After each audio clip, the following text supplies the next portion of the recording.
बीजापुर जिला सरकारी हॉस्पिटल में बेड की कमी और व्यवस्था पर उठे सवाल। बीजापुर जिला सरकारी हॉस्पिटल में बेड की कमी और व्यवस्था को लेकर सोशल वर्कर शक्ति कुमार ने डीसी से शिकायत की। जिला हॉस्पिटल की कमियों और व्यवस्था पर उठाए गंभीर सवाल। घायल शक्ति कुमार ने बताया कि हॉस्पिटल में बेड की बहुत ज़्यादा कमी है। बेड ना मिलने की वजह से मुझे हॉस्पिटल के बाहर सीढ़ियों पर ही इलाज करवाना पड़ रहा है। अगर एक सोशल वर्कर का हॉस्पिटल में ऐसा हाल हो रहा है तो एक आम आदमी का क्या हाल होगा। उन्होंने बीजापुर सिटी एमएलए और जिला अधिकारी से जिला सरकारी हॉस्पिटल की इन कमियों को जल्द से जल्द दूर करके जनता की परेशानियों को राहत पहुंचाने की बात कही।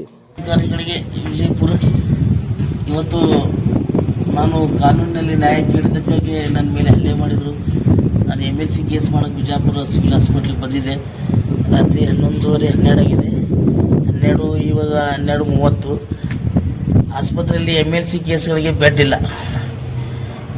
ನಾನು ಇವತ್ತು ಇಲ್ಲಿ ಗೇಟ್ ಮೇಲೆ ಮಲಗಿದ್ದೀನಿ. ಯಾವ ಸ್ಥಿತಿಯಲ್ಲಿ ಬಿಜಾಪುರ ಆಸ್ಪತ್ರೆ ಇದೆ ಅಂತ ನೋಡ್ಬೇಕು ಎಲ್ಲರೂ. ದಯವಿಟ್ಟು ನನ್ನ ಮರ್ಯಾದೆಗಳು ಇಷ್ಟ ಇಲ್ಲ. ಯಾಕಂದ್ರೆ ಇವತ್ತು ನಾವಲ್ಲಿ ಕೇಳಕ್ಕೆ ಹೋದಾಗ ಬೆಡ್ ಇಲ್ಲ, ತೆಲುಗುಂಬ ಕೊಡ್ರಿ ಅಂದ್ರೆ ಇಲ್ರಿ ಅಂತ ಹೇಳ್ತಾರೆ. ಬೆಡ್ಶೀಟ್ ಕೇಳಿದ್ರು ಇಲ್ಲ ಅಂತ ಹೇಳ್ತಾರೆ. ಮತ್ತು ನಾವು ಮನೆಯಿಂದ ತೆಲುಗುಂಬ ಬೆಡ್ಶೀಟ್ ತರ್ತಿದ್ದೀವಲ್ಲ, ಈಗ ಅಲ್ಲಿ ಒಳಗೆ ಹೋಗಿ ಕೇಳೋಣ ಬೆಡ್ ಇಲ್ಲ ಅಂತ ಹೇಳ್ತಾರೆ. ಮತ್ತು ನಾವು ಎಲ್ಲಿ ಅಡ್ಮಿಟ್ ಆಗ್ಬೇಕು ಸಿವಿಲ್ ಹಾಸ್ಪಿಟ್ಲಿಗೆ ಬಂದು. ಜಿಲ್ಲಾಧಿಕಾರಿಗಳು ದಯವಿಟ್ಟು ತನಿಖೆ ಆಗಬೇಕು. ಮೀಡಿಯಾದವ್ರು ದಯವಿಟ್ಟು ಇದನ್ನೆಲ್ಲ ನೋಡ್ಬೇಕು. ನಾನು ಇಲ್ಲೇ ಮುಗ್ಕೋತೀನಿ. ನನಗೇನು ಇವತ್ತು ಸಲಹೆ ಹಚ್ಚಿದ್ದಾರೆ ನೋಡಿ, ಬ್ಲಡ್ ವಾಪಸ್ ಹೋಗ್ತಾ ಇದೆ, ಯಾರು ನೋಡೋರು ಇಲ್ಲಿ.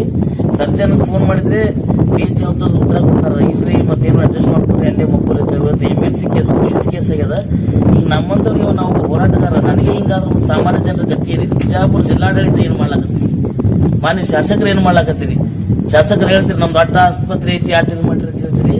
ಇವತ್ತು ನೋಡ್ರಿ ಬ್ಲಡ್ ವಾಪಸ್ ರಿಟರ್ನ್ ಬಂದರೂ ಕೂಡ ಯಾರೂ ಇಲ್ಲಿ ಬಂದಿಲ್ಲ. ನಾನು ಇಲ್ಲೇ ಮಲಗ್ತೀನಿ. ನಾಳೆ ನನ್ನ ಕೇಸು ಏನಾಗ್ತದೆ ಗೊತ್ತಿಲ್ಲ. ಯಾಕಂದ್ರೆ ನನ್ನ ಮೇಲೆ ಹಲ್ಲೆ ಮಾಡಿದ್ದಾರೆ, ನನಗೆ ಪ್ರಾಣ ಭಯ ಇದೆ ಅಂತೇಳಿ ನಾನು ಕಂಪ್ಲೇಂಟ್ ಕೊಡೋಕೆ ಬಿಟ್ಟಿದ್ದೀನಿ. ನನ್ನ ಮೇಲೆ ಇವತ್ತು ನನ್ನ ಕೊಲ್ಲೋ ಸಂಚು ನಡೆದಿತ್ತು. ಆದರೂ ಕೂಡ ಇಲ್ಲಿ MLC ಮಾಡಿಸ್ಬೇಕಂತ ನಾನು ಸಿವಿಲ್ ಹಾಸ್ಪಿಟ್ಲಿಗೆ ಬಂದಾಗ ಈಗ ನನಗೆ ಇಲ್ಲಿ ಇಂಜೆಕ್ಷನ್ ಮಾಡ್ಯಾರ. ಇಲ್ಲಿ ಸಲೈನ್ ತುರ್ಕಾಕ್ ಸಹಿತ ಆಗಿಲ್ಲ. ನಾನು ಇಲ್ಲಿ ರಸ್ತೆ ಮೇಲೆ ಮಲಗಿದ್ದೀನಿ, ಇಲ್ಲಿ ಪೆಟ್ರೋಲಿಂಗ್ ಮೇಲೆ. ಇದ್ರ ಬಗ್ಗೆ ದಯವಿಟ್ಟು, ಯಾಕಂದ್ರೆ ಜಿಲ್ಲಾಡಳಿತ ನಾವೇನು ಇದ್ರ ಬಗ್ಗೆ ಗಮನ ಹರಿಸ್ಬೇಕು. ಮತ್ತು ಸರ್ಜನ್ ಏನಿದಾರಲ್ಲ, ಸರ್ಜನ್ ಬೇಜವಾಬ್ದಾರಿ ವ್ಯಕ್ತಿ. ಹೇಳಿದ್ರು ಇಲ್ರಿ ಬ್ಲಡ್ ಇಲ್ಲ, ನೀವೇನು ಹಂಗೆ ಮುಕ್ಕೋರಿ ಅಂತ ಹೇಳ್ತಾರೆ. ಎಲ್ಲಿ ಮುಕ್ಕೋಬೇಕು? ದಯವಿಟ್ಟು ಇದು ಸೋಷಿಯಲ್ ಮೀಡಿಯಾದಲ್ಲಿ ದಯವಿಟ್ಟು ಬಿಜಾಪುರ ಗತಿ ಏನಾದ್ರು ನೀವು ದಯವಿಟ್ಟು ನೋಡಬೇಕು. ಯಾಕಂದ್ರೆ ನನಗೆ ಭಾಳ ತ್ರಾಸ ಇದೆ. ಇಲ್ಲಿ ಮುಕ್ಕೊಂಡು ನನಗೆ ಇಲ್ಲಿ ಫ್ರ್ಯಾಕ್ಚರ್ ಆಗೈತಿ. ಆದರೂ ಇಲ್ಲಿ ಡಾಕ್ಟರ್ಗಳಿಲ್ಲ, ಯಾರೂ ಇಲ್ಲ. ಇದು ಬಹಳ ಒಂದು ನಮ್ಮಂಥ ಸಾಮಾಜಿಕ ಹೋರಾಟಗಾರರಿಗೆ ಇಂಥ ಪರಿಸ್ಥಿತಿ, ಸಾಮಾನ್ಯ ಜನರಿಗೆ ಗತಿ ಏನಂತೇಳಿ ನಾನು ಇವತ್ತು ಜಿಲ್ಲಾಧಿಕಾರಿಗಳಿಗೆ ಕೇಳ್ತಾ ಇದ್ದೀನಿ. ದಯವಿಟ್ಟು ಜಿಲ್ಲಾಧಿಕಾರಿಗಳೇ ದಿವಸಕ್ಕೂ ವಾರಕ್ಕೊಂದು 2-3 ಸಾರಿ ಆದ್ರೆ ವಿಸಿಟ್ ಬಂದು ನೋಡ್ರಿ. ಯಾಕಂದ್ರೆ ಈಗ ನಮ್ಮ ಈ ಸರ್ಜನ್ ಅದರಲ್ಲ, ಸರ್ಜನ್ ಅವ್ರ ಮನೆಯವ್ರಿಗೆ ಇಂಥ ಪರಿಸ್ಥಿತಿ ಬಂದ್ರೆ ಹಿಂಗೆ ಮಾಡ್ತಿದ್ರು. ನಾವು ತೆಲುಗುಂಬ ತೊಗೊಂಬರ್ರಿ, ಬೆಡ್ಶೀಟ್ ತೊಗೊಂಬರ್ರಿ ಅಂತೇಳಿ.